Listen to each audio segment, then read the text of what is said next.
Queremos hacer un diagnóstico, cómo el laboratorio nos puede ayudar.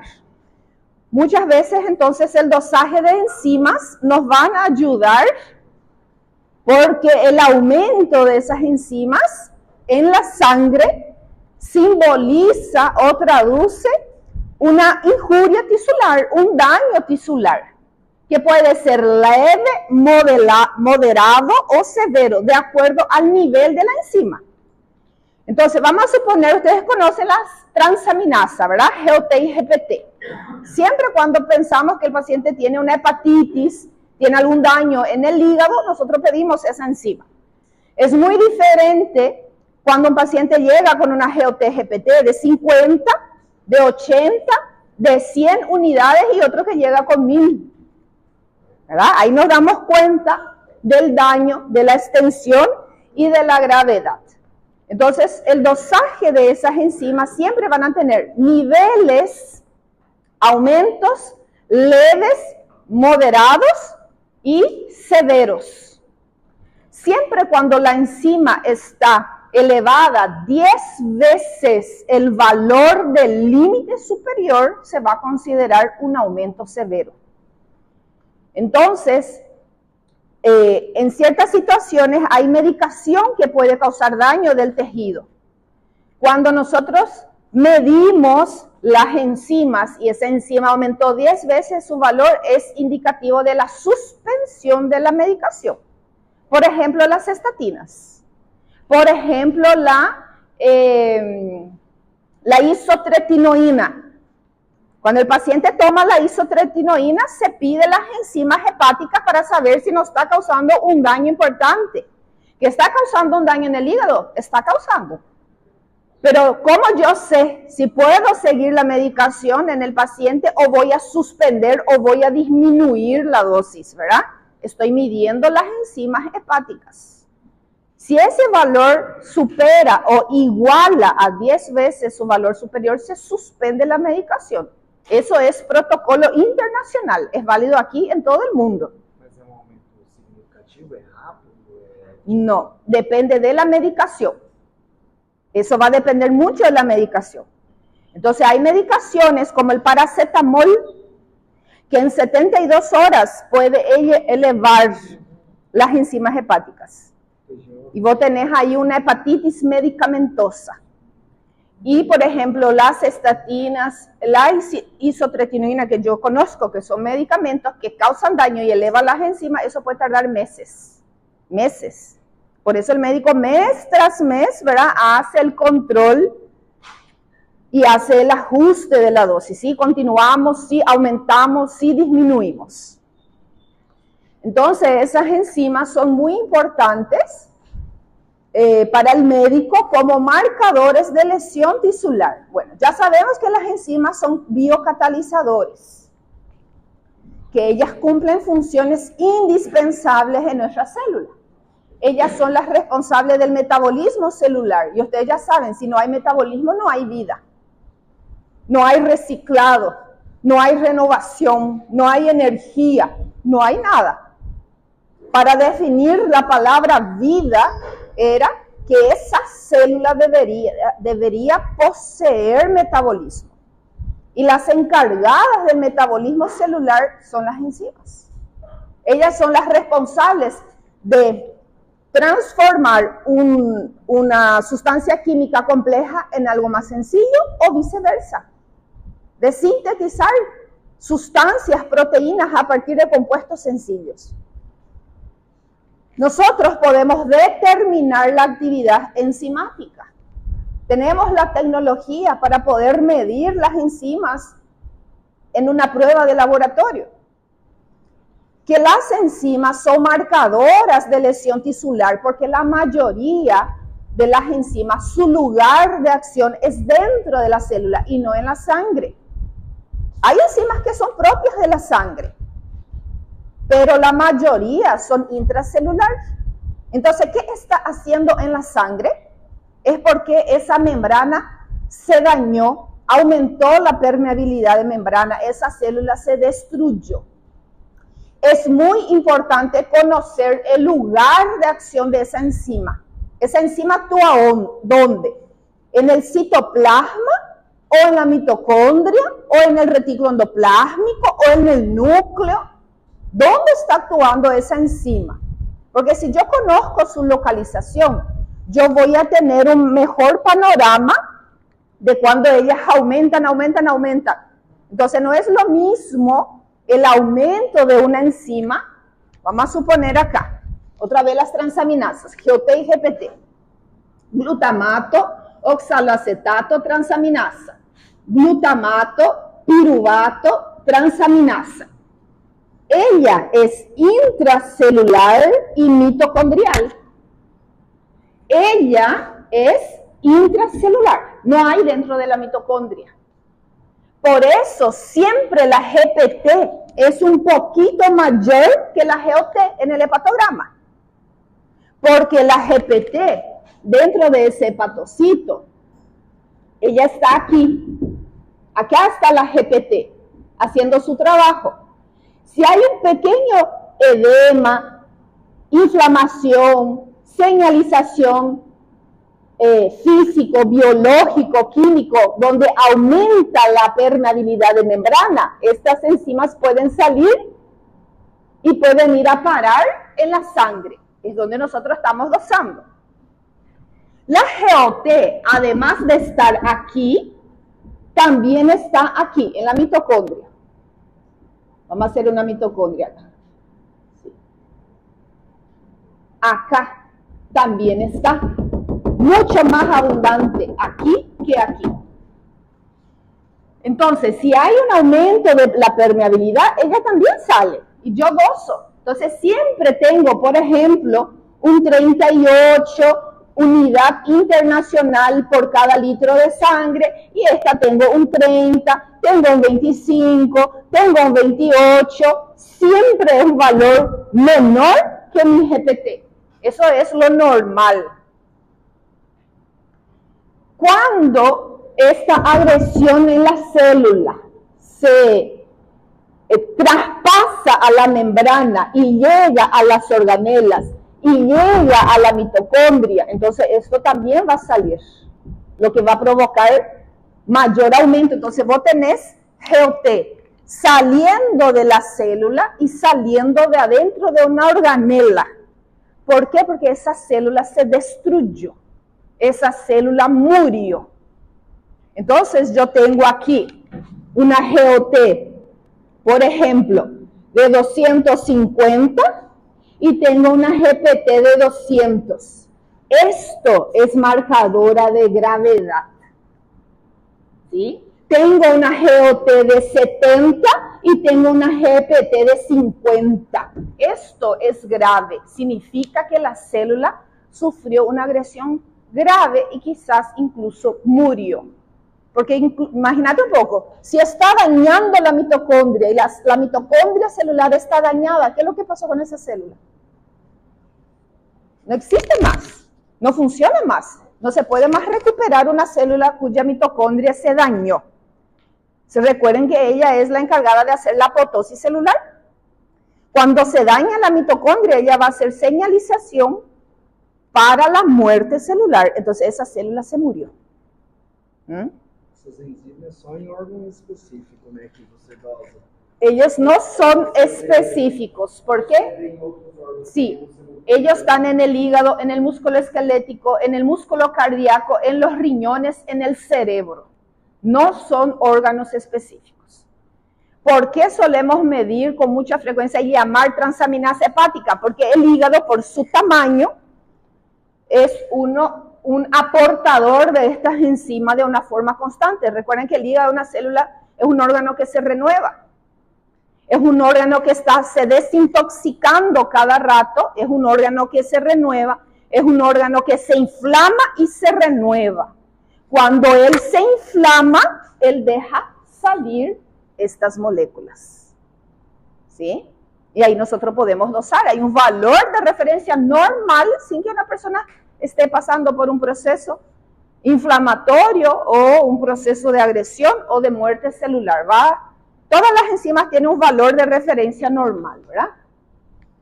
Entonces, referente a eso, es la enzimología clínica. Sí.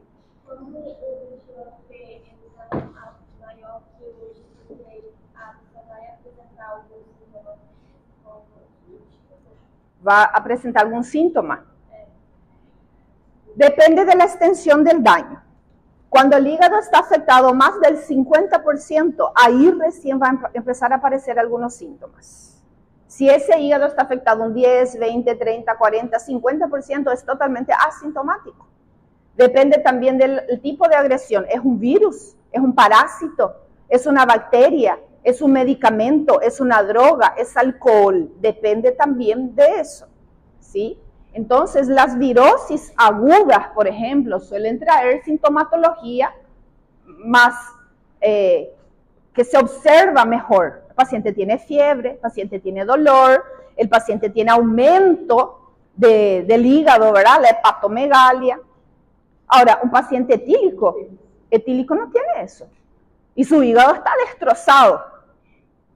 Pero él no tiene muchas veces hepatomegalia, él no tiene fiebre, él no tiene dolor, él no tiene ictericia, pero su hígado está dañado, ¿sí? Entonces depende de qué esté causando la agresión, la inflamación, la infección, el daño, y de eso va a depender la sintomatología. A veces aparentemente un paciente sano y vos encontrás ahí 170, 180 de transaminasas hepáticas.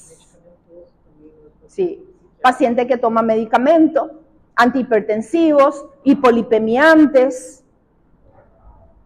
Entonces va a afectar, ¿verdad? Y va a aumentar estas enzimas. Hasta el paciente, la persona que hace una actividad física intensa, que levanta pesa, ¿verdad? Que hace musculación muy pesado, por tener un aumento del metabolismo proteico para la hipertrofia muscular, ellos también tienen aumentado las transaminasas, pero en ese sentido no te simboliza un daño hepático, simboliza un aumento del metabolismo celular.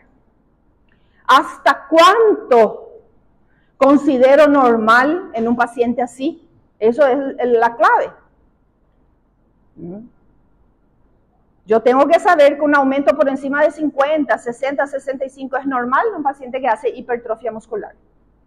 Ahora, un paciente que no hace actividad física, sedentario, que toma medicamento, ese valor me está simbolizando una inflamación importante hepática.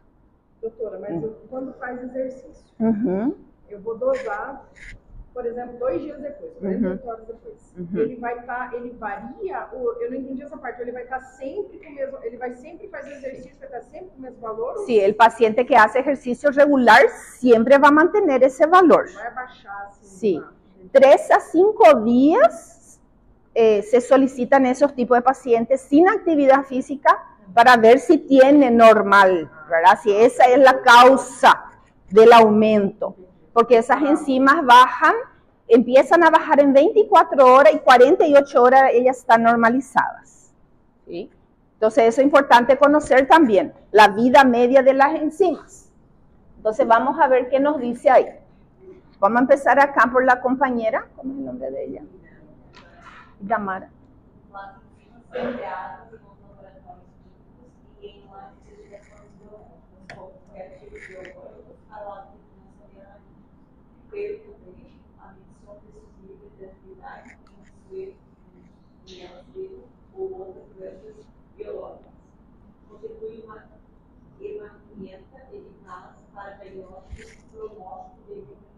Sí, entonces no vamos a usar solo en el diagnóstico, en el pronóstico. ¿Cuán grave está mi paciente? Dios mío, esto es una hepatitis fulminante, ¿verdad?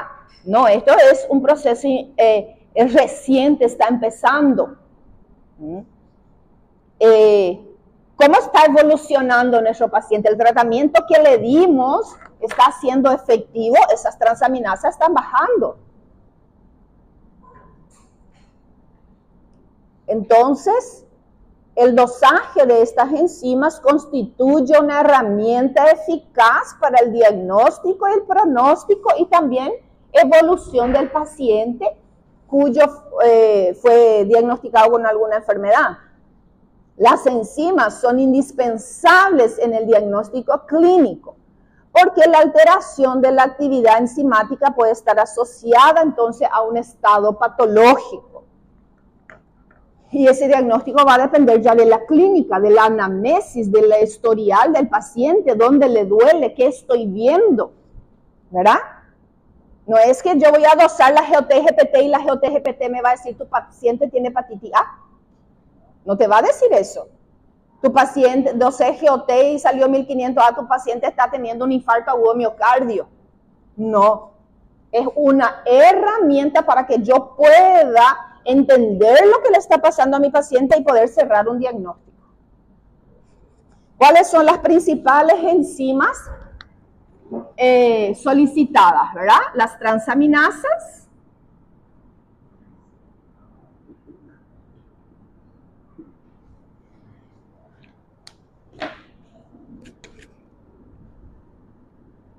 GPT, GOT, gamma GT,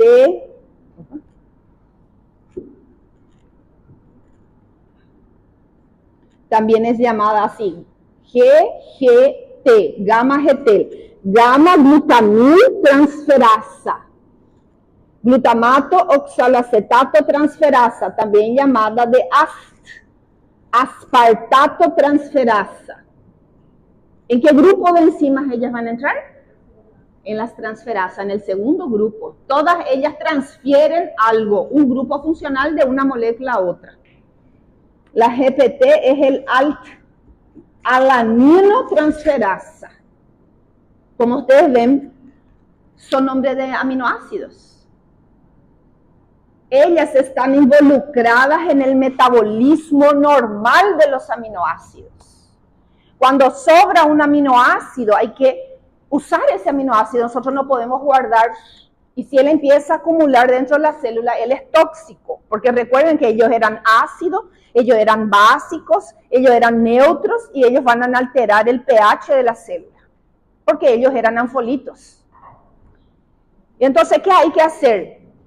Hay que usar el esqueleto carbonado del aminoácido. ¿Qué hay que hacer? Sacar el grupo amino. Y eso es lo que hacen las transaminasas o las transferasas.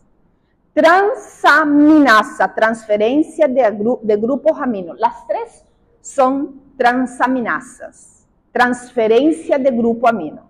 Se va a sacar el grupo amino del aminoácido, se va a poner en otra sustancia que se va a transformar en otro aminoácido, para poder usar su esqueleto carbonado. ¿Usar para qué? Para construir moléculas y sobre todo para producción de energía. El esqueleto carbonado de los aminoácidos se va a de los 20 esqueletos carbonados que nosotros tenemos, ¿verdad? 20 aminoácidos, ellos se van a transformar en 7 metabolitos comunes que van a ingresar al ciclo de Krebs. ¿Y ciclo de Krebs? Energía, oxidaciones, producción de ATP, de NAT, descarboxilaciones. Después tenemos a esta enzima, creatinfosfoquinasa o simplemente creatinquinasa. Las dos formas están correctas. Ella también es una transferasa. ¿Transferasa de qué? ¿Qué era una quinasa? Transfiere grupos fosfato, fosforila. Fosforila a la creatina para guardar grupo fosfato. ¿Para qué? Cuando hay poca energía, hay mucho ADP y este ADP necesita fosforilarse, ¿verdad? Necesita ganar otro grupo fosfato para transformarse entonces en ATP. Ella sabe hacer eso. Ella va a sacar el grupo fosfato de la creatina que ella guardó y va a poner acá para sintetizar ATP en el citoplasma de la célula sin necesidad de mitocondria y sin necesidad de oxígeno. Eso hace nuestras quinasas, nuestra CPK. Ella tiene 3 isoformas. La CK-MM, esta isoforma es la misma enzima en diferentes tejidos, con pequeñísima variedad en su estructura molecular, pero hace la misma cosa. Esta es abundante en el músculo esquelético.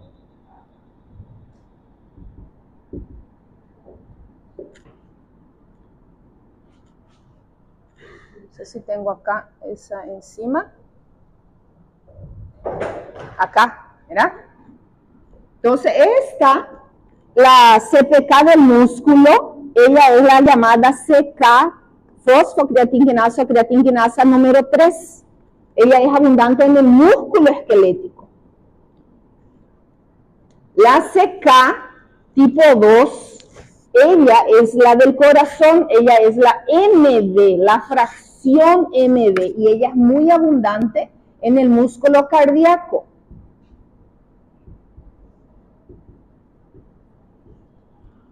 Y la CK tipo 1, ella es la BD y ella es abundante en el cerebro. Cuando yo doso CK, viene el valor de la CK en el resultado de mi paciente, es la suma de estos 3. Entonces, como ustedes ven, esa CK no es específica del corazón y es la famosa enzima cardíaca.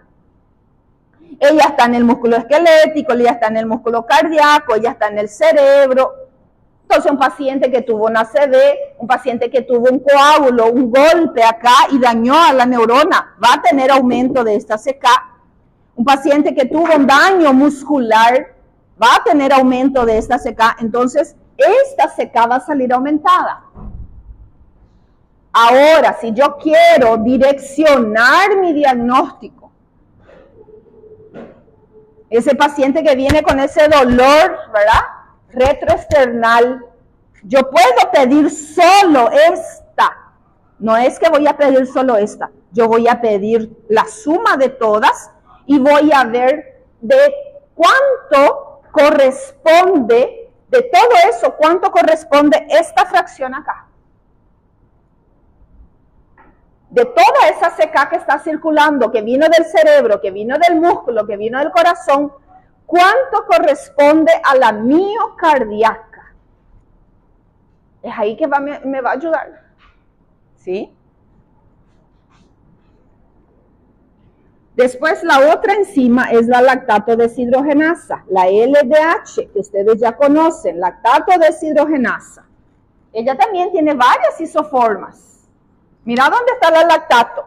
Miocardio, eritrocito, riñones, páncreas, pulmón.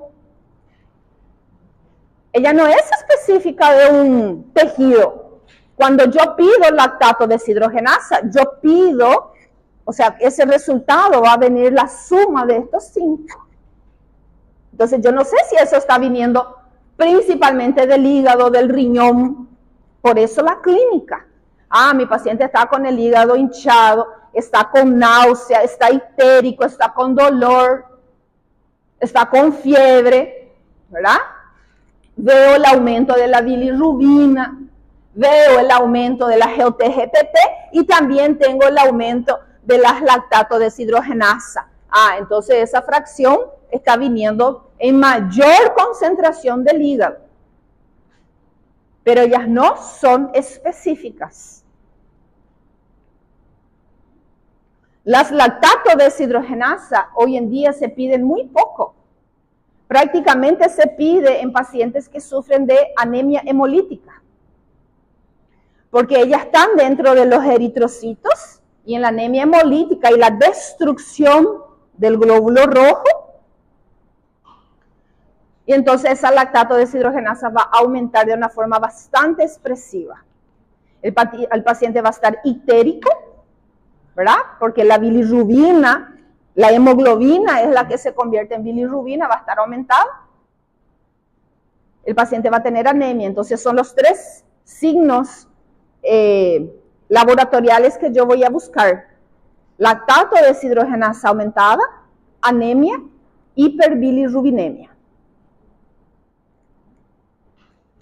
Entonces es un diagnóstico diferencial de las anemias hemolíticas. Pacientes con enfermedad autoinmune, hemoparásitos, pacientes que tienen incompatibilidad pasó por una transfusión y sufrió de una incompatibilidad de grupo sanguíneo, puede estar pasando por una anemia hemolítica. Parásitos también, ¿verdad? Los hemoparásitos. Entonces, sí.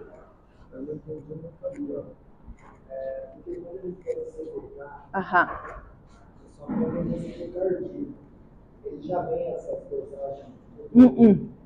Si vos querés saber todo esto, vos tenés que pedir electroforesis.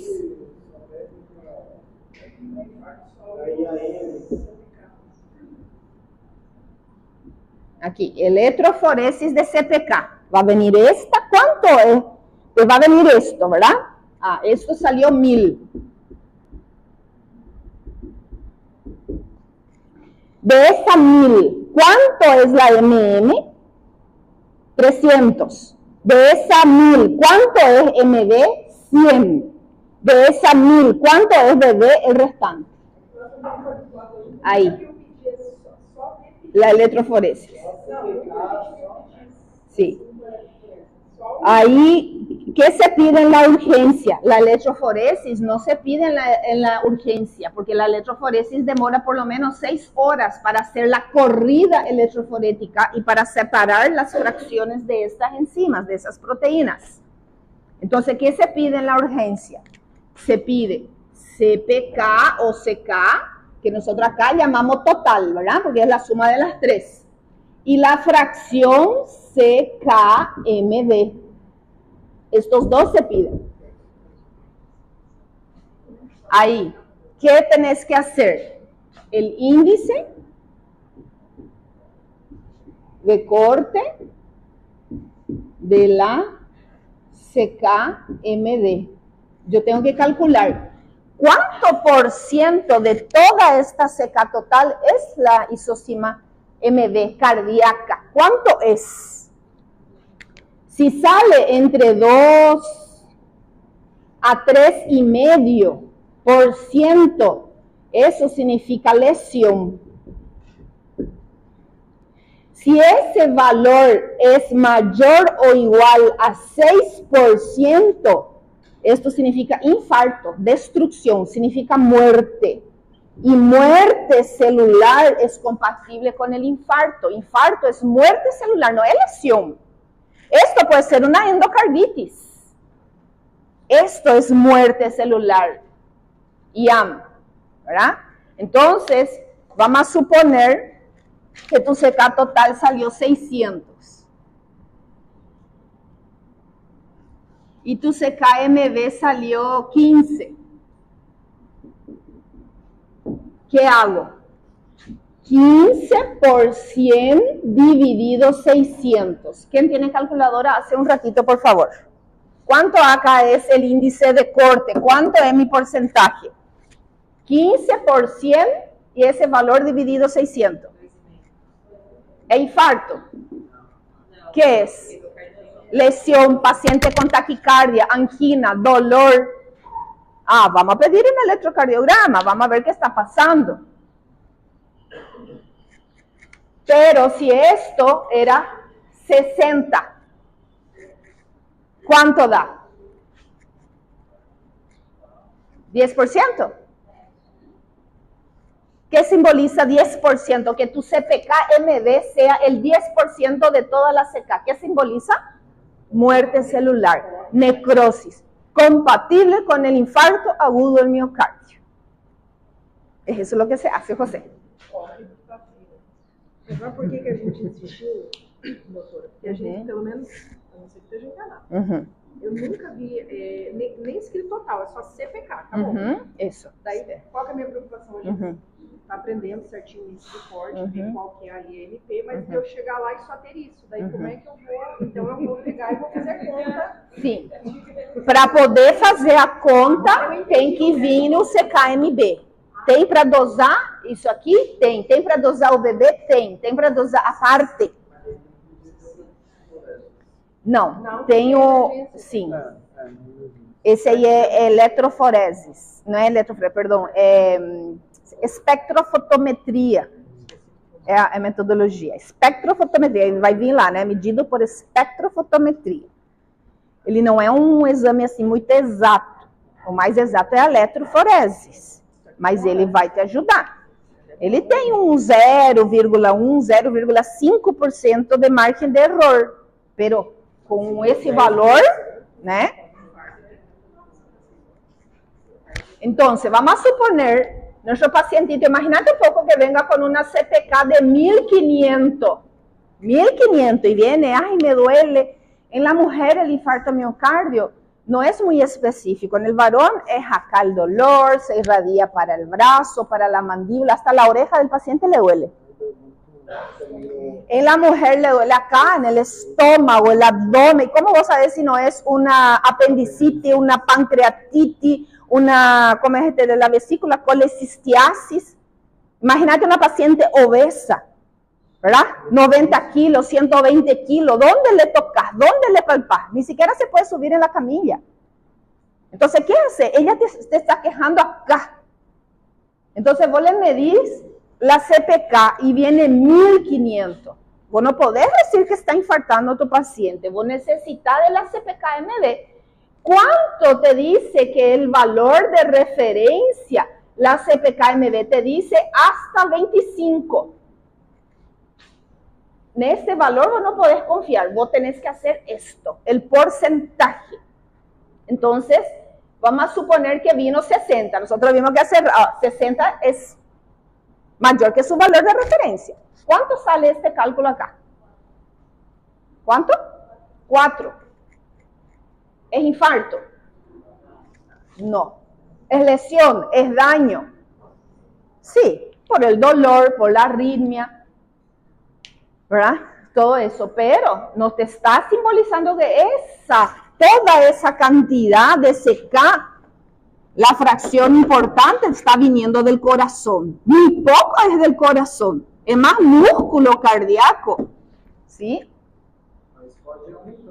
Puede ir aumentando y por eso la importancia de hacer el seriado de las enzimas, porque ellas tienen su tiempo.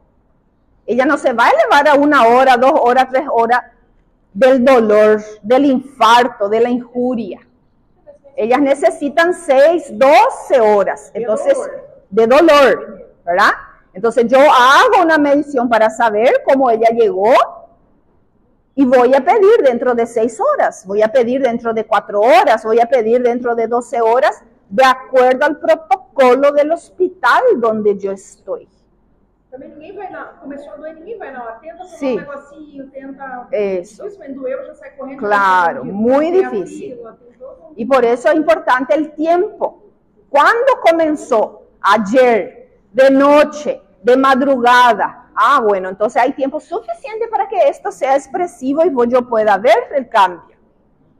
Ah, comenzó reciente. De igual forma, da para pedir que venga normal, no quiera decir que tu paciente no está infartando, no tiene hepatitis, no tiene esto, porque ellas llevan un tiempo para aparecer ese aumento significativo en la sangre, porque su función es dentro de la célula y no en la sangre. Entonces, puedo hacer una medición para tener en el momento del ingreso y después para valorar dentro de 4 horas, 6 horas, 8 horas, dependiendo del protocolo donde yo estoy. ¿Sí? Hay protocolo que te dice medir cada 2 horas, hay protocolo que te dice medir 4 horas, hay protocolo que te dice medir cada 12 horas, depende de dónde vos estés y de tu recurso. Si tu hospital no tiene luego para medir eso, ¿cuál va a ser tu recurso? El bolsillo del paciente.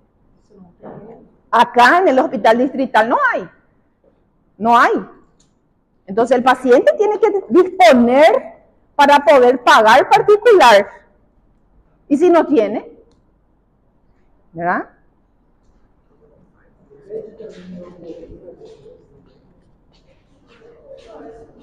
Bueno, entonces ahí tenemos 5 enzimas, sí. Sí.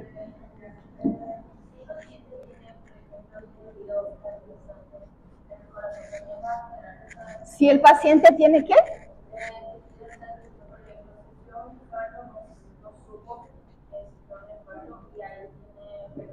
Depende de cuánto tiempo. Depende de cuánto tiempo, porque ellas en 24 horas baja. Entonces, si tu paciente tuvo un infarto hace 15 días, ellas ya están todas normales. No vas a saber, pero podés saber en el electrocardiograma. Tu electrocardiograma va a salir alterado. Sí. Sí. Creatina, fosfoquinasa ou creatina quinasa, tá?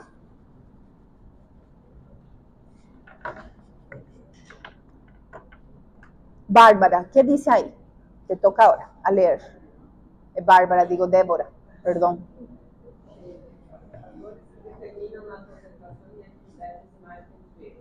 Además de conocer la localización intracelular de las enzimas y su paso a la sangre, es importante también cómo se realiza el proceso de clarificación de las enzimas. Bueno, entonces, eso, entonces era lo que dije, ¿verdad? Además de conocer dónde es el lugar que actúa esa enzima, si es citoplasma o mitocondria o retículo endoplásmico, también la vida media. ¿Cuánto es la vida media de estas enzimas? ¿Cuánto tarda para aparecer y cuánto tiempo está en el plasma sanguíneo? Y este grafiquito van a copiar ahora en el cuaderno. Ahí van a poner el gráfico. Cinética enzimática, donde tenemos a la creatinfosfoquinasa, que está en la línea negra, a la GOT y GPT en la línea vermelha, y en celeste, en azul, la lactato deshidrogenasa. Miren los tiempos. Miren los tiempos. Entonces, como vos preguntaste recién, ¿en cuánto tiempo yo puedo saber? Mira, en 3 días ellas ya están normales.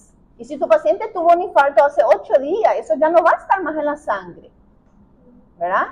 Así como el papá de una pacientita, su papá tiene un marcapaso, y ese marcapaso tiene un registro, ¿verdad? Vos conectás, y él tiene un registro de cómo estuvo el último mes del paciente, cómo fue su evolución, si él tuvo algún evento, y en el registro mostró que él tuvo un paro cardíaco.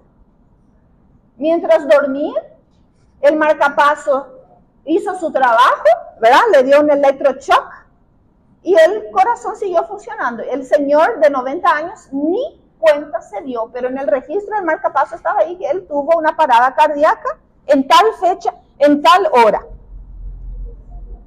Quiero medir las enzimas y saber cómo está. No va a ser simbólico el aumento, porque ya está todo normal. Porque la vida media de ellas son pocos días. Mira la lactato deshidrogenasa. ¿Por qué ya no se usa más la lactato deshidrogenasa? Ella demora 24 horas para aparecer.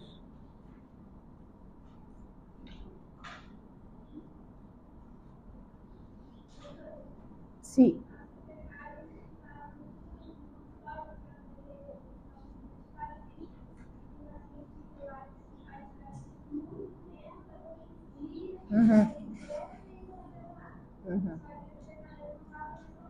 Ajá. Ajá. Sí, y eso depende mucho también, ¿verdad? Del paciente. Hay que buscar qué tipo de actividad física es el mejor para ese paciente, y eso tiene que ver mucho con la genética. Es impresionante. Hay un examen que se llama Personal Fit. Es un examen genético, donde él trae qué tipo de actividad física, de acuerdo a tus genes, es mejor para vos. Si es la caminata, si es la aeróbica, si es ¿verdad?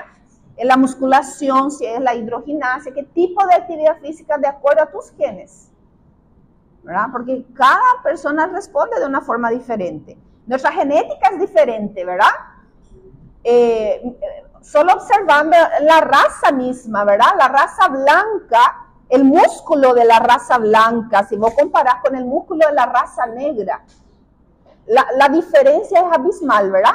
La raza negra tiene ese músculo todo formado, esa fibra muscular grande, ¿sí? ¿Verdad? Vos miráis el trasero, ¿verdad? De una persona de color y es wow, ¿verdad? Y la persona blanca, todo shalai, ¿verdad? Decepcionante. Y así es. Y esa es la genética. Es la genética, ¿sí? Vos mirás las piernas, ¿verdad? De la persona negra y decís, Dios mío, decís, ¿verdad? Y mirás la pierna de una persona blanca y su músculo es finito, ¿ves? A fibra es pequenininha. Sí, sí. Así es.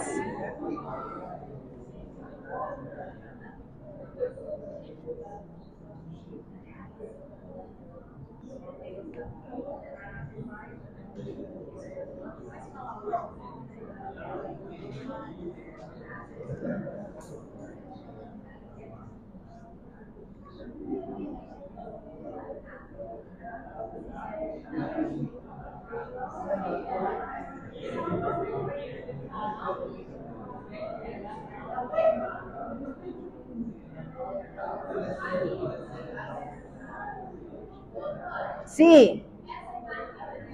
É para desenhar no caderno.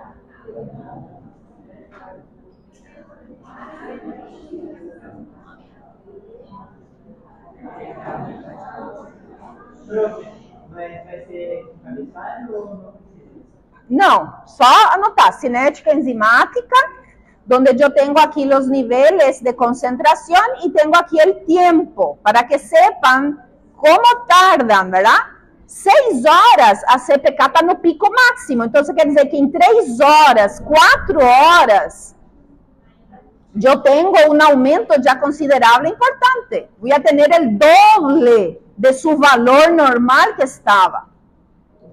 Ya la GLT y GPT, que son esas transaminasas aquí, ellas van a tardar el doble del tiempo para llegar en su tiempo máximo. Ya la lactato deshidrogenasa va a tardar 24 horas para llegar a su pico máximo.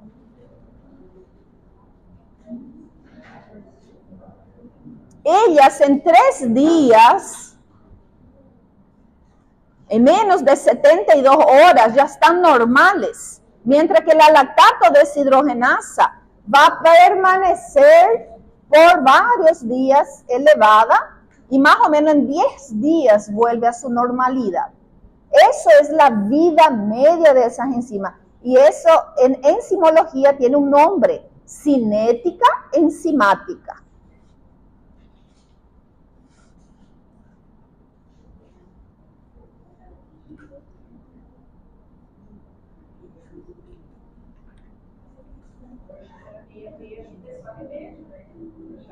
Sí, imagínate, ellos tienen su vida media, ¿verdad?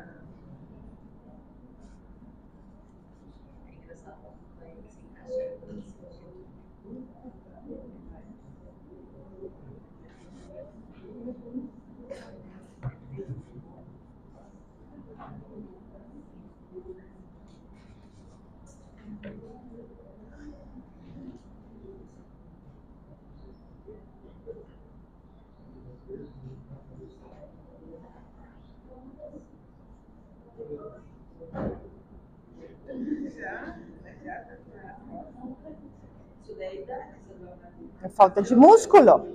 Falta de músculo.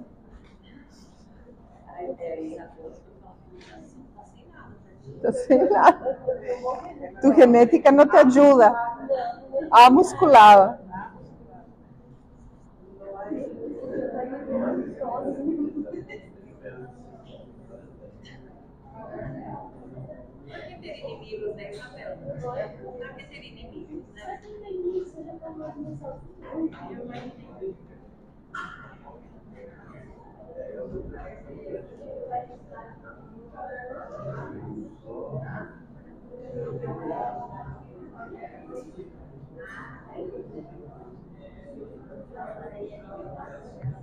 ¿Listo? Muy bien. Sí. Sim, a SAT são a GOT. A GOT e GPT, elas têm as mesmas cinéticas. Então, essa curva serve para GOT e GPT. Elas são igualzinhas, tá? Aqui hay un listado de enzimas frecuentes utilizadas en la clínica y ustedes van a hacer después un cuadro debajo de esa cinética y van a anotar ahí entonces la creatinquinasa, valor de referencia no se preocupen con valor de referencia. Eso siempre va a venir en el laudo y puede variar un poquito de laboratorio a laboratorio por la metodología, ¿sí? Entonces, van a poner ahí en el cuadro, mira. Enzima sérica de importância diagnóstica clínica. Isso é para sexta-feira. Creatinfosfoquinasa, CPK. Aumento importante, infarto agudo miocárdio. Qual fração? CPK-MB. Aumento moderado, miopatias, distrofia musculares, accidente cerebrovascular. ¿Por qué? Porque yo tengo una isoforma llamada BB y ella es abundante en el cerebro. Ese bebecito que pasó de la hora de nacer, nació todo, ¿cómo se llama?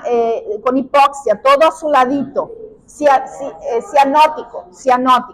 Tenía los 3 vueltas acá del cordón umbilical. ¿Será que faltó oxígeno en su cerebro? ¿Será que tuvo ese sufrimiento fetal, verdad? Que nosotros llamamos. ¿Será que el laboratorio tiene alguna herramienta que yo puedo pedir para saber eso? Acá. El aumento de la CKBD me va a traducir en un daño neuronal. Sí. Viernes con el otro que ustedes tienen, ¿verdad? Lactato deshidrogenasa. Pueden copiar de acá, ¿verdad? Com o mesmo encabeçado, no mesmo, debaixo do... Aí. Aumento importante, infarto de miocárdio, principalmente tipo 1, porque ella es bastante abundante en el corazón. En las hepatitis víricas. Aumento moderado, hemólisis, accidente cerebrovascular, distrofia muscular. Y hoy en día más se pide para esto, distrofia muscular y hemólisis.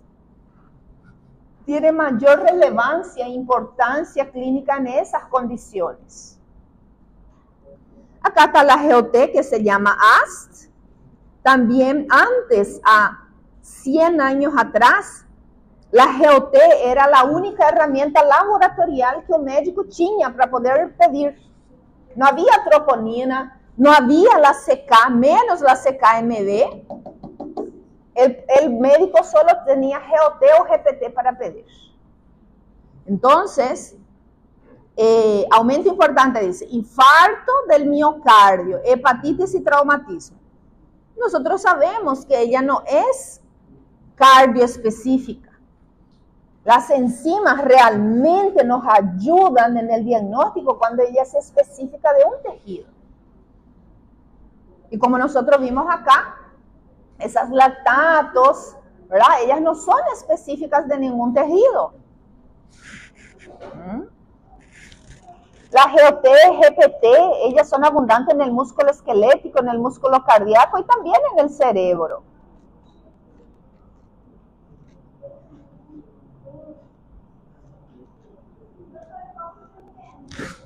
¿Ah? Vai copiar debaixo das enzimas, da classificação da enzima. Não vamos fazer outro encabeçado, é de baixo, continuação. Os dois. Gama-RT, acá está tu gama-RT, la gama-glutamil transpeptidasa. Aumento importante, hepatitis vírica, va a aumentar de una forma bastante evidente en las obstrucciones biliares. Entonces, ese paciente que está con una colicistitis, colicistiasis, cualquier problema en el árbol biliar, el aumento de la gamma-GT va a ser mucho más evidente que GOT y GPT. ella también va a aumentar junto con otra enzima, vamos a poner aquí el nombre de otra, número 6, ALP, fosfatasa alcalina.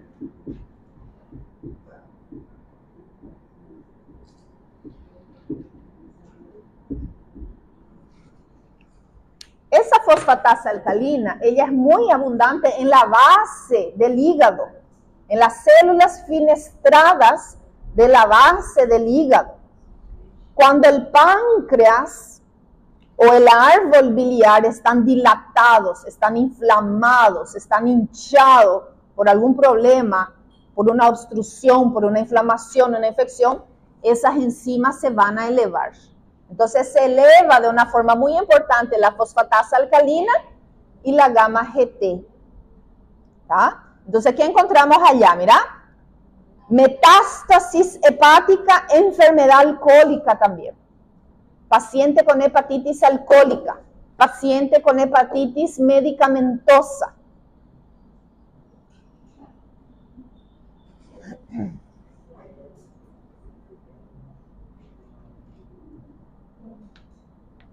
Para poder diferenciar una hepatitis de una colicistitis. Esto y la fosfatasa alcalina van a estar más aumentadas que la GOT-GPT. ¿Sí? Después vamos a ver en nuestros casos clínicos cómo van a venir esos resultados y cómo yo voy a direccionar mi enfoque.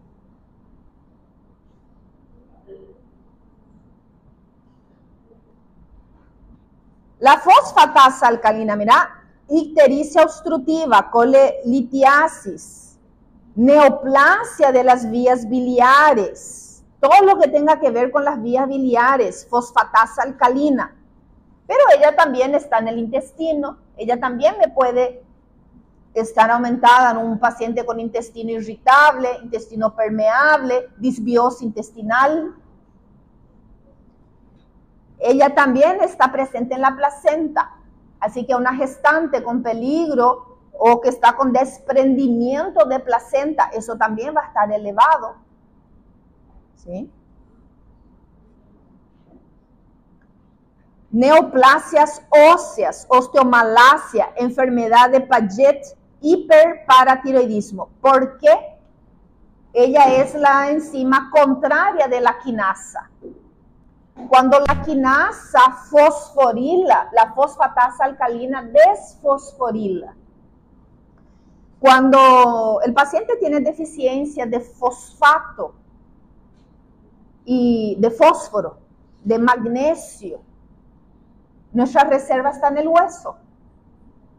Esa enzima va a sacar del hueso esa reserva mineral para liberar como cofactores. Y ahí ella va a aumentar, aumenta su actividad. Entonces, todos los problemas óseos, mira, neoplasia ósea, osteogénica, ¿verdad? Osteomalacia, osteomelitis, osteopenías, osteoporosis, todo lo que sea problema óseo, la fosfatasa alcalina del adulto va a ser mayor a 100. ¿Está viendo esto acá? 85 a 190 dice adulto. En el adulto, ella no tiene que pasar de 100. Ella pasó de 100, 110, 120, 130. Significa que ella está actuando en el hueso y sacando la reserva mineral del hueso.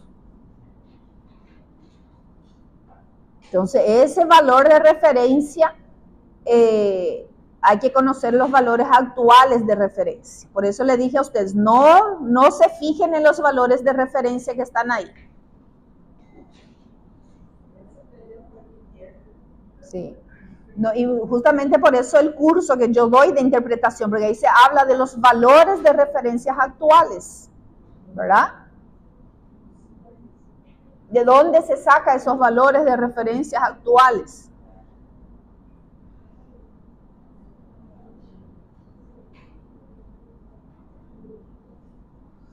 La alfa-amilasa y la lipasa, ellas son enzimas muy solicitadas en el diagnóstico de la pancreatitis aguda crónica y cáncer de páncreas. Todo lo que esté relacionado con páncreas. Alfa-amilasa y la lipasa.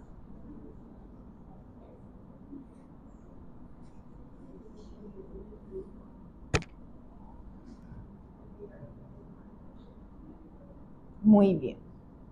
Vamos a hacer una pausita de 20 minutitos.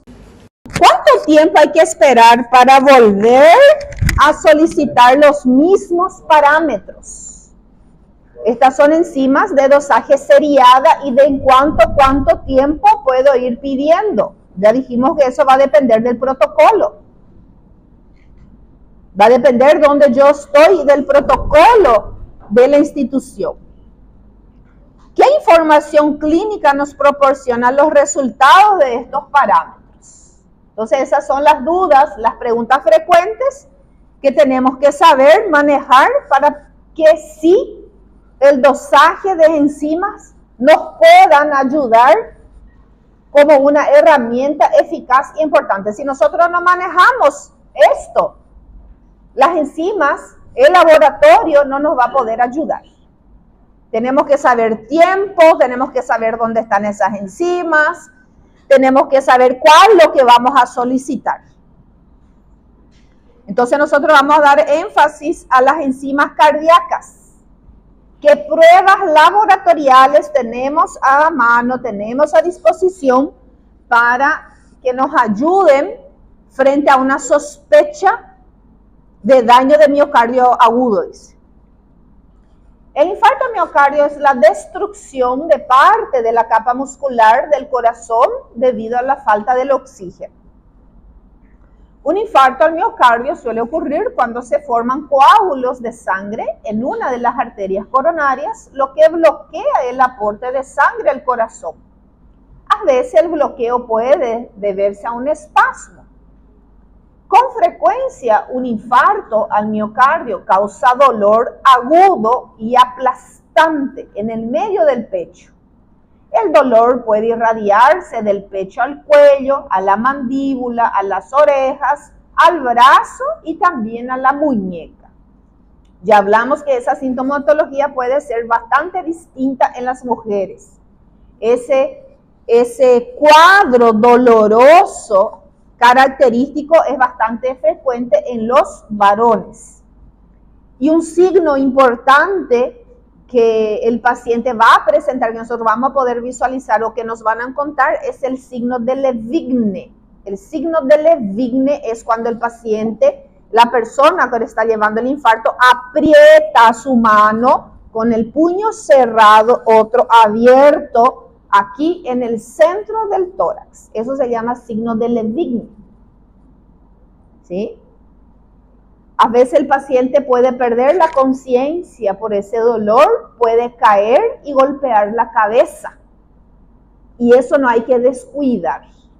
Si el familiar que le trae al paciente te dice, le encontré en el piso, desmayado, desvanecido, tienen que hacer una tomografía del cerebro, porque puede haber un coágulo ahí por el golpe. Van a tratar el infarto, se va a diagnosticar el infarto, van a tratar el infarto, pero muchas veces se olvidan de la cabeza. El paciente mejora del infarto, le sacas de ese cuadro, pero rápidamente se descompensa porque hay un coágulo aplastando, edematizando la masa encefálica. Y muchas veces eso puede ser tarde su diagnóstico y el paciente puede tener entonces ahí un nuevo ACV o una muerte cerebral por culpa de ese coágulo que estaba ahí y nadie revisó, nadie vio.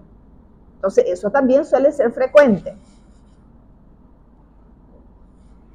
En los últimos años, esa definición y enfoque clínico del infarto agudo miocardio cambió bastante. ¿Sí? Hoy nosotros ya estamos en la cuarta definición internacional o mundial de lo que es un infarto agudo miocardio. ¿Qué es lo que hay que saber?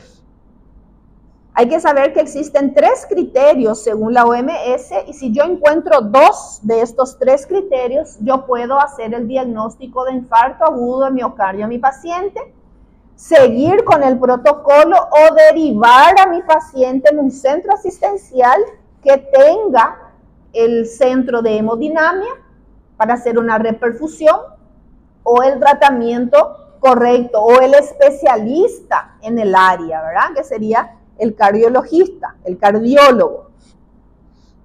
Entonces, ¿cuáles son los criterios que me van a hacer sospechar de un IAM?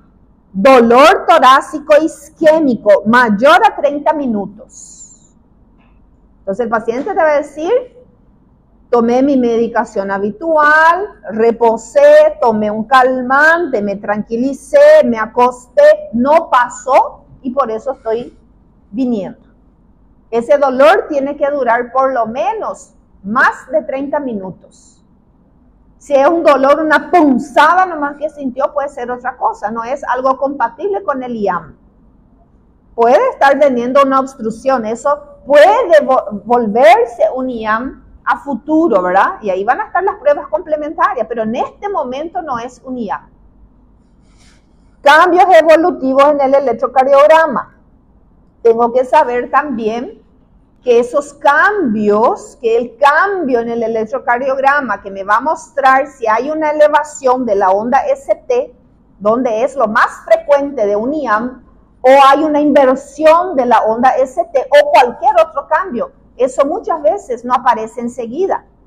A veces tarda más de 2 horas en aparecer en el electrocardiograma después de esa angina inestable, ¿sí? Tienen que saber que hay 3 tipos de angina. La angina inestable, la angina estable y una angina, ¿cómo se dice? Esa angina fulminante, que es que el paciente tiene un infarto fulminante, ¿verdad? No tuvo nunca un antecedente, nada. Signo de Levine, ahí se cayó y ahí se murió. Incremento o también puede ser reducción, ¿verdad? Aumentó o bajó, hubo una alteración en los marcadores cardíacos. Y eso es lo que nosotros vamos a ver. ¿Quiénes son estos marcadores cardíacos? Entonces, llegó el paciente, medí los marcadores cardíacos, están todos todavía dentro de la normalidad. Mi índice de corte, mi CKMB está 3%. No me traduce todavía una muerte celular, pero dentro de 4 horas hago de nuevo y ya me pareció 7%. Ese cambio evolutivo. Una prueba negativa, una troponina I negativa, no quiere decir que mi paciente no esté infartando. Yo necesito ver ese incremento, puede ser incremento o puede ser reducción. Tengo que ver el movimiento de la cinética enzimática en las pruebas de laboratorio. Entonces, la presencia de 2 de estos 3 criterios según la OMS es suficiente para poder diagnosticar el IAM en el paciente. ¿Cuáles son los marcadores? Todos estos. Vos tenés marcadores que son enzimas y marcadores que no son enzimas. Y eso es lo que quiero que sepan la diferencia desde el punto de vista bioquímico. Que hay enzimas que yo voy a medir, marcadores enzimáticos, y hay otros análisis como la mioglobina. La mioglobina no es una enzima. La troponina no es una enzima. La proteína C ultrasensible no es una, son proteínas. Son hormonas, péptido natriurético. Pero que me pueden ayudar en el diagnóstico, en la evolución, en el pronóstico de mi paciente. Me pueden ayudar a conocer el riesgo de un evento futuro. Porque eso es lo que ahora vamos a trabajar en el paciente. La prevención que él tenga un nuevo episodio de IAM. Y estas proteínas C reactiva, ultrasensible, el BNP, son pruebas que me van a ayudar referente a eso. Pruebas que me van a ayudar a poder decirle al paciente, mira señor, Si usted no se cuida, dentro de 6 meses usted va a tener otra vez otro evento coronario. Porque esta prueba me está diciendo eso. ¿Sí? Entonces, tenemos pruebas enzimáticas como la creatinquinasa, la fracción miocárdica, la CKMB, la lactato deshidrogenasa, transaminasa GOT y GPT, principalmente la GOT, que va a ser marcadora de muerte celular, y el glucógeno fosforilasa. El glucógeno fosforilasa es un marcador de hipoxia, ¿verdad? Y por esa hipoxia del corazón es que él muere, por esa obstrucción.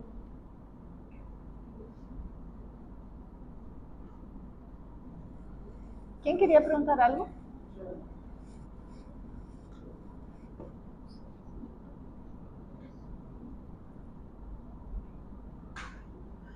Entonces ahí tenemos a la creatinquinasa, nuestra CPK-BB abundante en el cerebro, la MB abundante en el corazón y la MM abundante en el músculo. Ya sabemos que ellas tardan un poquito para elevarse y a las 12 a 18 horas, según la cinética que ustedes recién anotaron ahí en el gráfico, es donde ya va a llegar a su pico máximo. Y luego vuelven a la normalidad a las 48 horas, un poquito más, a los 3 días, están en su normalidad. Entonces, esto me sirve a mí a conocer un evento agudo, un evento reciente.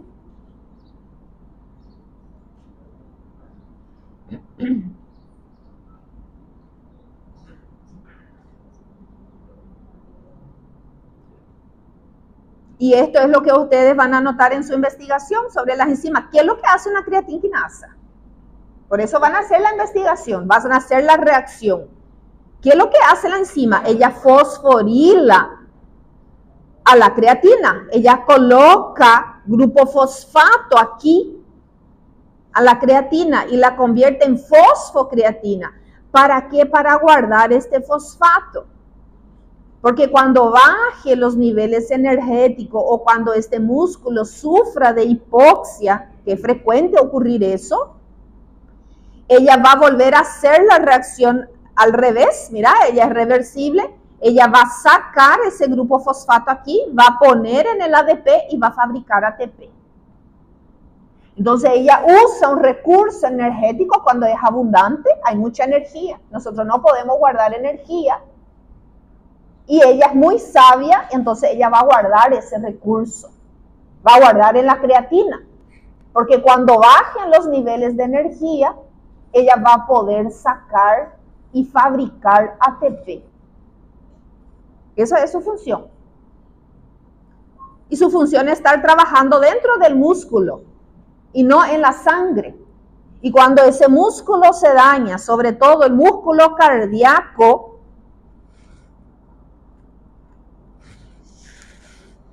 entonces yo voy a poder dosar eso. Mira, esa fracción CMB, 22% nomás de ella está en el miocardio. El resto está en el músculo.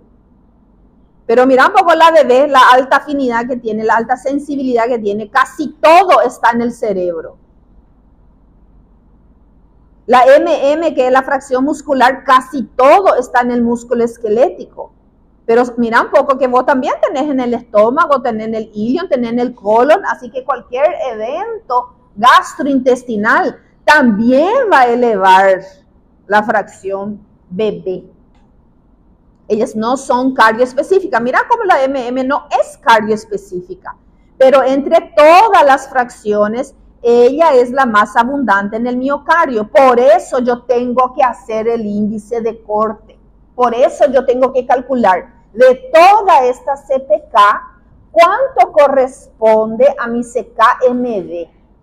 Y si es mayor o igual a 6%, según los estudios de casos, según los estudios de infarto, ese valor es compatible con una muerte celular.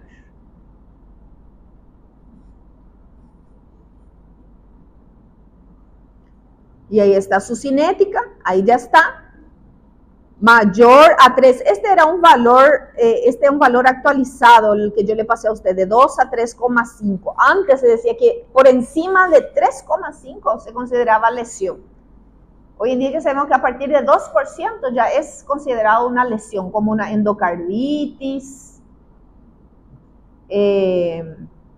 pacientes con insuficiencia cardíaca, ¿sí? Y compatible con el IAN mayor o igual a 6%. Voy a cambiar este para que no se le confunda.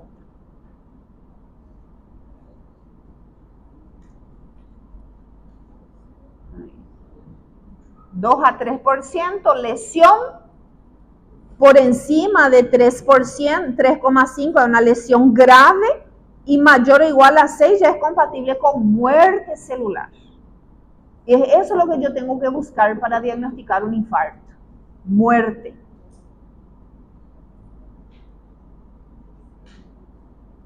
La lactato deshidrogenasa, ya sabemos que es abundante en varios tejidos. Ella es una enzima también que está actuando en la producción de lactato, sobre todo en la fermentación láctica, en los músculos. Ella es abundante en las hemácias. Y ella va a salir al plasma sanguíneo cuando hay daño celular. Pero ella no es específica, ¿verdad? En todos los tejidos que ella está presente.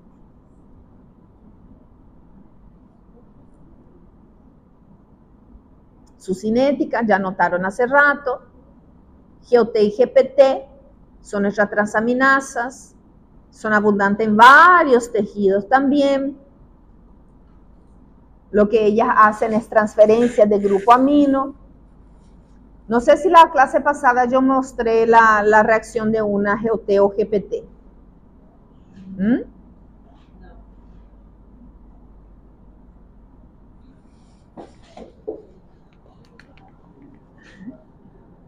GPT. ¿Qué es lo que hace esta transaminasa? Vos tenés el glutamato. El glutamato es un aminoácido. Como todo aminoácido tiene un grupo amino. La enzima es una enzima de acción reversible. La GOT, la GPT, la gamma GT, la fosfatasa alcalina, ellas son reversibles. Esa enzima llamada GPT o ALT, que ya vamos a ver por qué también se llama ALT, esa enzima lo que va a hacer es sacar este grupo amino y va a colocar acá en algo. Ese algo es un alfa-cetoácido, que en este caso va a ser el piruvato.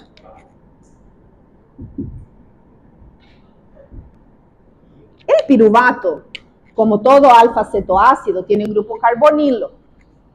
Entonces lo que la enzima va a hacer es esto. Este grupo carbonilo va a venir acá y el grupo amino va a venir acá.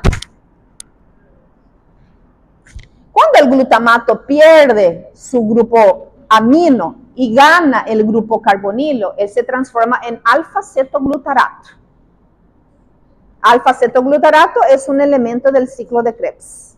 Él va a entrar en el ciclo de Krebs, reacción número 5, completa el ciclo de Krebs, energía para la célula.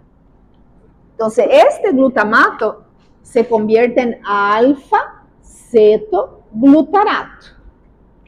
Él es el que tiene el grupo carbonilo ahora.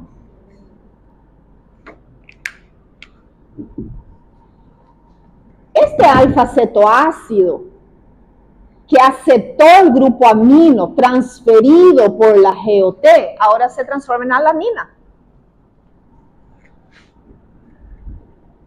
Alanina es otro aminoácido. El hígado adora la alanina, porque el hígado va a transformar la alanina en glucosa y va a alimentar el músculo con esa glucosa, y eso es el nombre de otro ciclo, se llama ciclo de Cori. El músculo degrada proteínas, utiliza proteínas, el músculo hace fermentación láctica por la lactato deshidrogenasa. El músculo envía el piruvato al hígado o envía la alanina al hígado y el hígado lo convierte en glucosa y manda otra vez al músculo. Eso es el ciclo de Cori. Entonces es una reacción normal.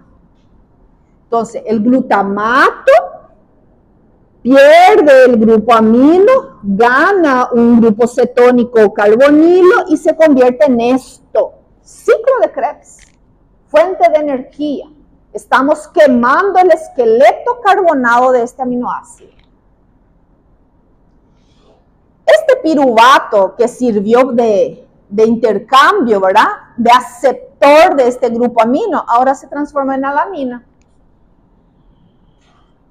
Es así como nosotros fabricamos los aminoácidos. Un aminoácido se convierte en otro. Nosotros fabricamos 10 de los 20. Y por eso esta enzima también se llama alanina transferasa, alanina transaminasa, alanino aminotransferasa. Porque también puede hacer si es que hay y sobra alanina en el medio. Eso es lo que hacen las enzimas.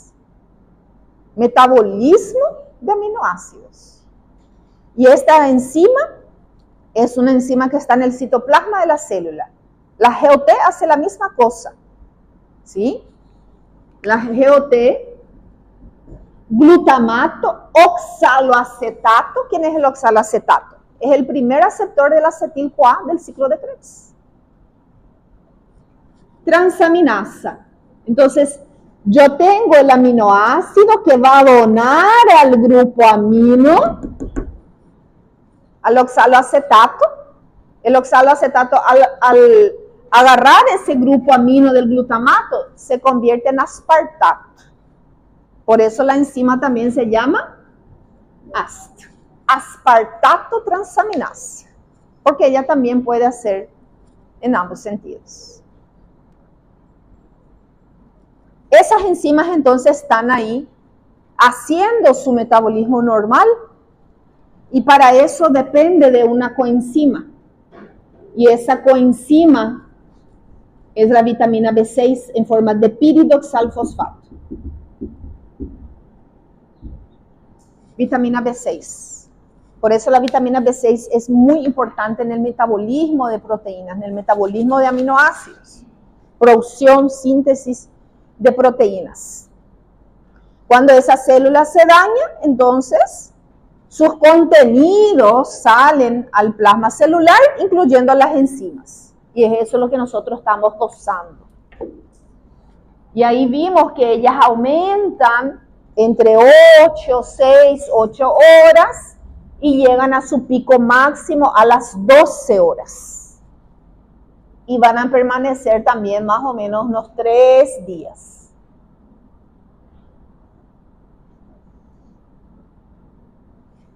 Esta enzima, el glucógeno fosforilasa, su sigla es GPBB. Ella es un marcador de hipoxia y de hipoglicemia. Entonces dice allá, la enzima glucógeno fosforilasa, la fracción BB, porque la fracción LL es abundante en el hígado, MM es abundante en el músculo esquelético y BB es abundante en el cerebro y en el músculo cardíaco. Cataliza el primer paso de la glucogenólisis, usar la reserva de carbohidratos. Y la movilización del glucógeno está especialmente asociada con la provisión de un suplemento urgente de glucosa durante los periodos de hipoxia y de hipoglicemia. Esto sucede, por ejemplo, en el caso del daño del miocardio. Entonces también podemos tener el aumento de esta enzima, que también tiene su fracción en el músculo cardíaco, en eventos que conlleven hipoxia y hipoglicemia, daño celular.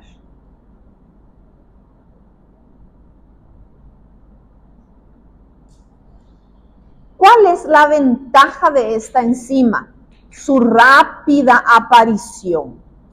En la mayoría de los pacientes con un síndrome coronario agudo, la enzima aumenta entre 2 a 4 horas del inicio del dolor.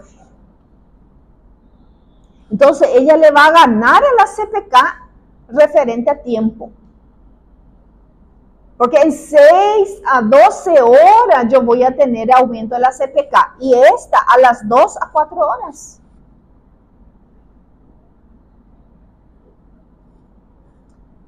Y luego vienen las proteínas.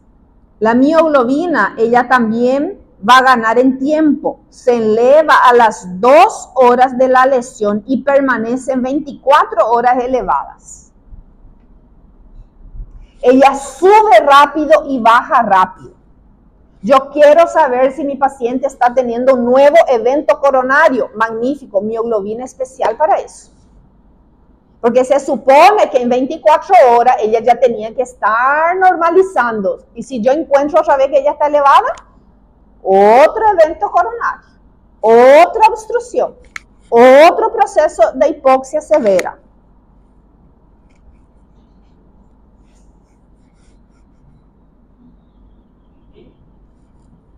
Entonces dice, debido a su liberación en las primeras horas tras un síndrome coronario agudo y su alta concentración en el músculo cardíaco es un marcador muy utilizado desde hace años y hasta la actualidad en el síndrome coronario agudo. Está la curva y luego tenemos las troponinas.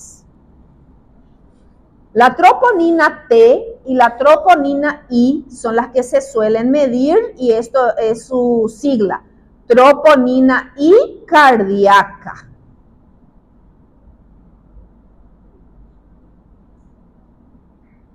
Antes nosotros hacíamos una evaluación cualitativa, era un test como ese test de embarazo, vos ponías la sangre del paciente en un cassette y salía una línea o 2 líneas, positivo o negativo. No teníamos valores. Eso hoy en día no sirve más. Tiene que estar muy elevado la troponina para que te salga positivo. Vos hoy tenés que dosar a las troponinas. Y nosotros tenemos, mirá lo que es en personas sanas, 0,03 a 0,08 nanogramos por cada ml. Son cantidades ínfimas. Y una pequeña elevación de esa proteína a partir de 0,10, vos ya tenés que saber que hay una digestión, una proteólisis del miocardiocito. Y que cuando ese valor de la troponina I cardioespecífica es mayor a 1 nanogramo, mira lo que es la cantidad, es ínfimo. Eso es compatible con muerte celular. Entonces, todo paciente que viene con esa característica, con sospecha de IAM, y vos le medís la troponina I cardioespecífica y el valor es mayor o igual a 1 nanogramo, es compatible de necrosis miocárdica. Y es eso lo que yo estoy buscando, la necrosis, la muerte celular. Hasta ahora, concentraciones elevadas de la troponina I cardioespecífica se han encontrado solo después de un daño miocárdico, por lo que podemos aseverar, ¿verdad? Podemos afirmar que la troponina I cardioespecífica es absolutamente cardioespecífica, por eso ella es la gold standard.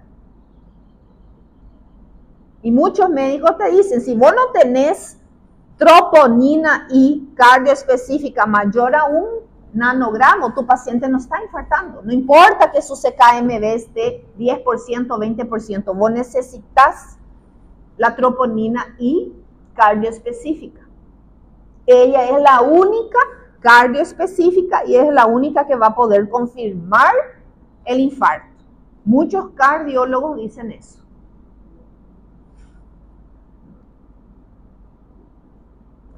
¿Cuál es la desventaja de la troponina? permanecen muchos días elevadas. Más de 10 días ellas están elevadas en el plasma. Entonces, ¿cómo hago para saber si ella es la carga específica que me está marcando necrosis? ¿Cómo hago para saber si no, mi paciente no está teniendo otro evento? Si la reperfusión que yo le hice fue efectiva, no hay otro coágulo, no hay otra obstrucción. ¿Cómo hago? Ella no me va a servir, porque ella va a permanecer por más de 10 días elevada. Y para eso voy a usar la mioglobina, para eso voy a usar las CPKs, porque ahí me dijo que en 3 días la CPK ya tiene que estar normal, y si ella vuelve a aumentar, hay un nuevo daño. Y eso es lo que hay que cuidar, ¿verdad? Que el paciente no tenga otro microinfarto, otro infarto, y que eso le va a llevar a la muerte mientras él esté hospitalizado, mientras él se esté recuperando.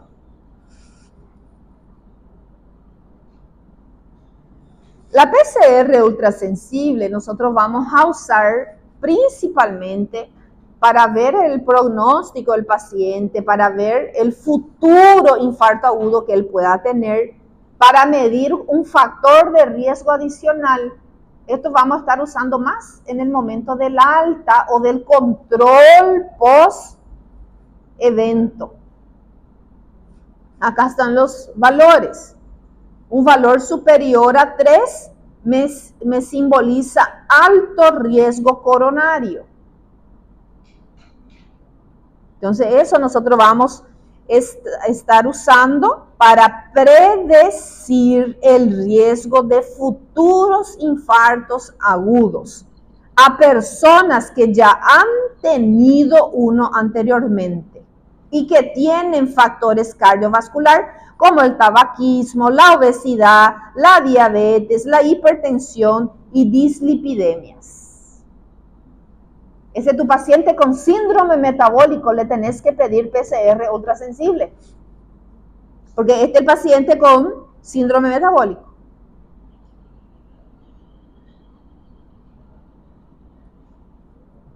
Y por último, el péptido natriurético, una hormona muy pedida para los pacientes con insuficiencia cardíaca. Es una hormona que se pide con frecuencia, ¿verdad? Para ver la evolución de su insuficiencia. Es muy usada para el diagnóstico diferencial de la disnea en los servicios de urgencia y también de riesgo de enfermedad cardiovascular en las personas con síndrome coronario agudo. Existe un mayor riesgo de recurrencia. Entonces, a ese paciente que viene de control o que vos le vas a dar de alta, medir el péptido natriurético, el BNP, si eso está muy elevado, ¿verdad? Saber que es un marcador de riesgo cardiovascular para recurrencia de IAM. No. Eso vamos a ir practicando en los casos clínicos que nosotros vamos a hacer.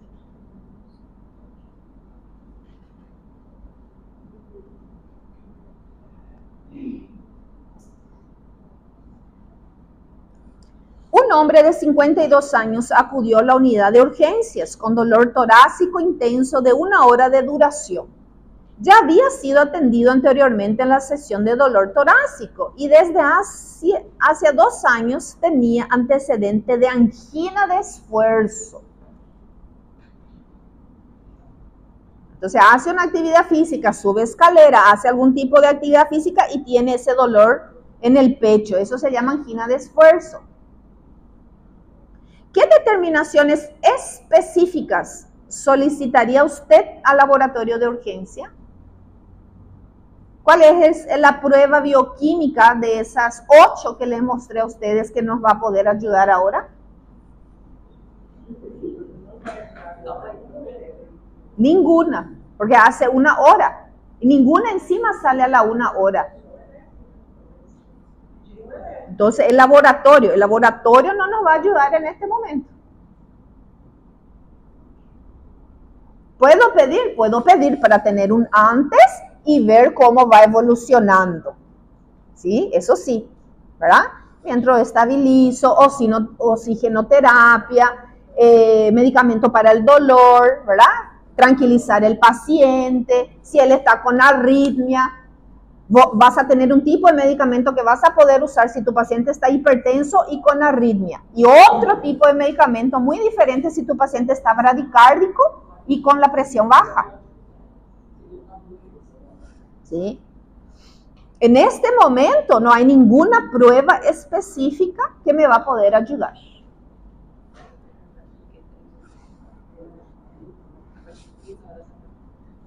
Sí.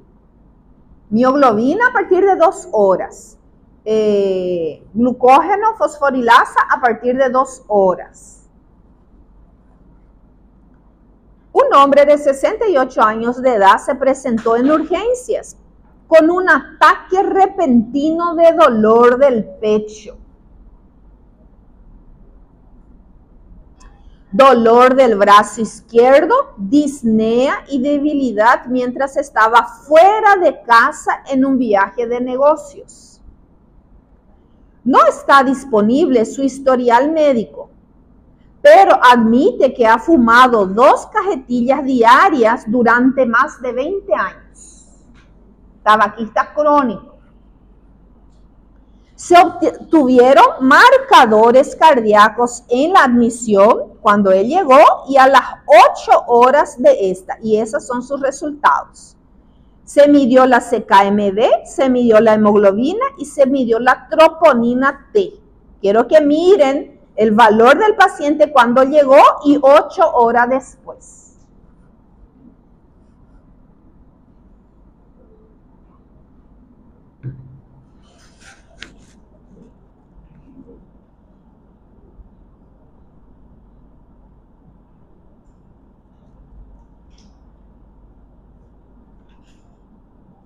Mira cómo la troponina salió negativa en el primer momento, menor a 0,1, eso es negativo. A partir de 0,10, lesión, daño. 1, positivo para muerte celular. ¿Verdad? Miren los tiempos, y por eso es importante medir, ¿verdad?, el antes y el después, y ir midiendo para la evolución. Eso es lo que se llama enzimas seriadas, para ver ese cambio evolutivo en las enzimas, que es criterio de IAM según OMS. Preguntas. ¿Estos resultados indican un diagnóstico específico?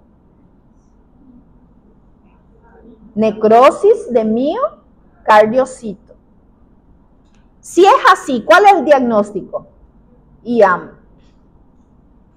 ¿Qué resultados de hemoglobina, de CKMB y troponina T se esperarían si se analiza a las 4 p.m. del día posterior?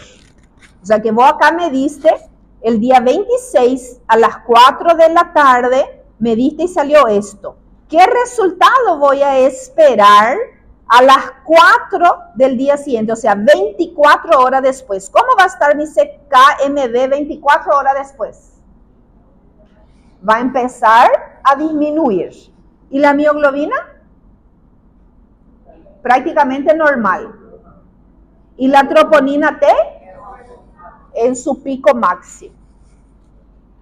Esa es la cinética que ustedes tienen que saber. Esa es la cinética. Ahí vos le decís, vamos a pedirle también una lactato deshidrogenasa. No digan eso porque se van a reír de ustedes. Porque la lactato deshidrogenasa aparece en ¿cuánto tiempo? 24 horas. Y la lactato deshidrogenasa ya no se mide más para esto. ¿Sí? ¿Cuál es la otra prueba que yo podía medir acá? La CK total, junta con la CKMB para calcular el índice de corte. Pero con una troponina que es cardioespecífica de ese valor, ya ni es relevante. ¿Está bien? Puede hacerse suposiciones acerca del estilo de vida, los hábitos y la salud del paciente que podrían incrementar su riesgo para esta condición. El tabaquismo.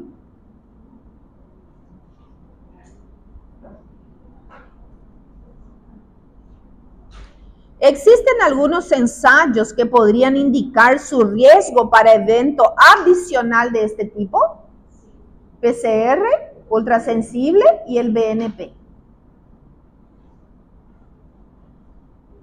PCR, ultrasensible y BNP, péptido natriurético.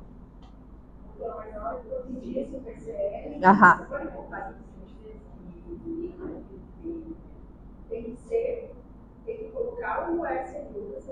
Ultrasensible.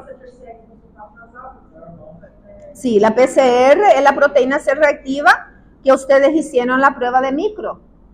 Ustedes pusieron una lámina, hicieron una floculación, ¿verdad? Por látex, ahí, y visualizaron eso. Eso es prehistórico, ¿verdad? Eso ya no se usa más.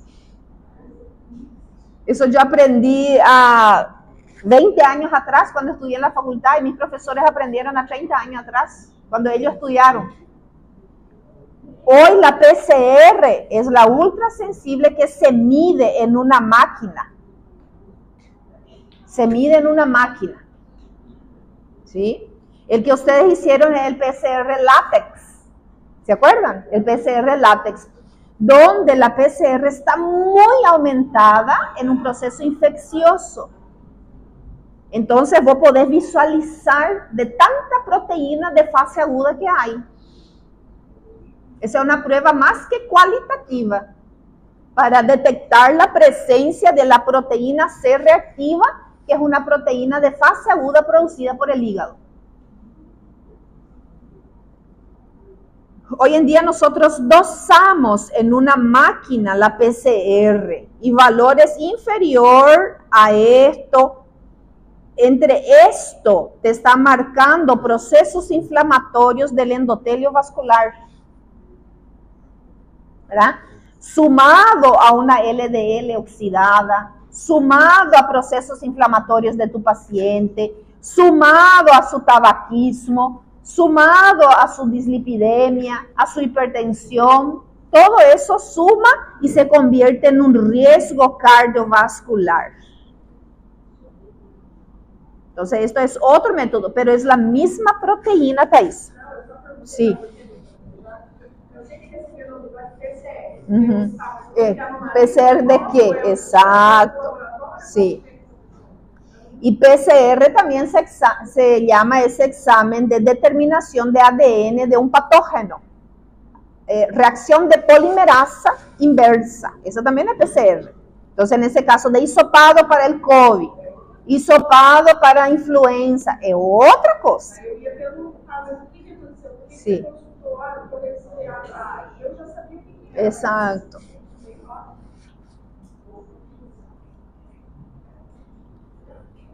El aumento de las concentraciones del péptido natriurético, el BNP, tras el infarto agudo miocardio y su pico se correlaciona muy bien con el pico de las CPKs y el tamaño del infarto.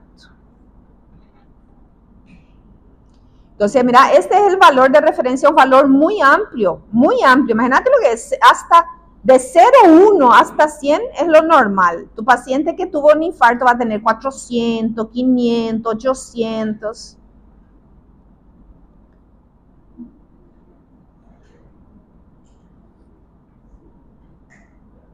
Bueno, muy bien. Y en las próximas clases vamos a estar revisando un artículo científico